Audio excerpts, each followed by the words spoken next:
Isa sa mga pangako noong kampanya ni Pangulong Duterte ang pagsugpo sa lumalalang kriminalidad sa bansa.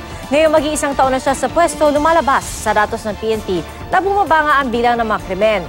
Pero kasabay naman ito ang pagtaas ng bilang ng mga pagpatay. May report si Mark Salazar. If I become president, it would be bloody. Opo. Because we'll order the killing of all criminals. Opo. Ang mga durugista at rangkot.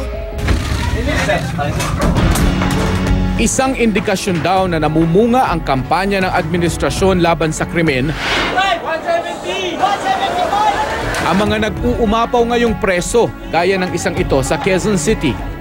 Yung pagbibigay pansin ni Pangulong Duterte dun sa problema ng kriminalidad at yung drug abuse ay isang malaking eye-opener na ganito na pala yung extent, no? Yung lawak at yung lalim ng kriminalidad. Ito yung isang positibong epekto ng kanyang kampanya. Sa unang 11 buwan ng Pangulo, bumaba ng 10% ang bilang ng krimen o crime volume sa bansa, ayon sa datos ng PNP. Kabilang sa mga itinuturing na index crimes ay ang murder, homicide, physical injury, rape at mga crime against property. Bumaba ng 27% ang non-index crimes na kinabibilangan ng mga paglabag sa mga special laws tulad ng mga illegal drugs, illegal logging at iba pa. Bumaba ng halos 4%.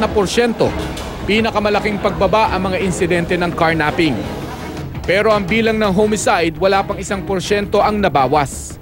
At tumaas pa ng 31% ang mga kaso ng murder.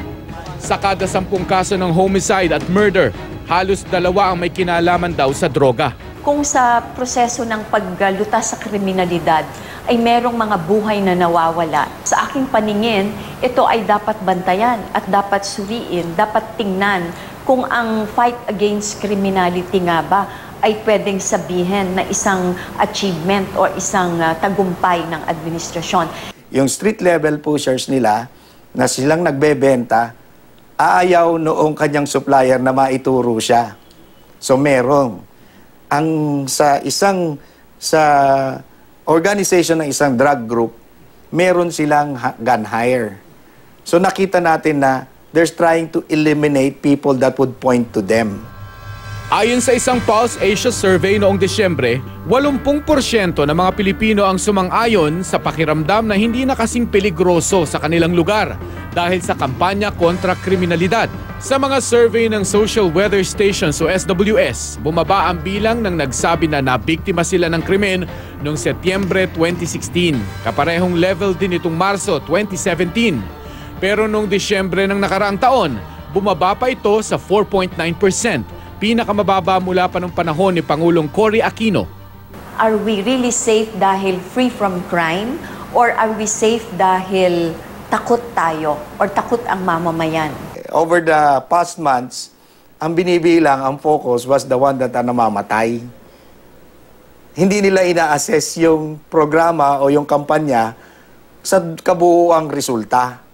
So I will make it very clear that the result is the Philippine National Police through its Oplan na Tokhang that we have reached out to the 95% result of the campaign. Yung tinukhang, yung ating pong inabot na sila ay magbago.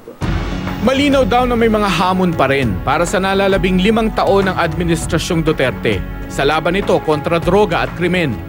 Kahit bumaba ang krimen, subalit kung ito ay nangyayari sa atmosphere ng fear, ng discomfort, medyo kailangan siguro i-review.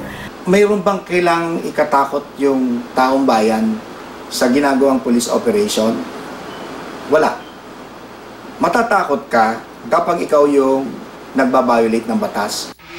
Mark Salazar, GMA News.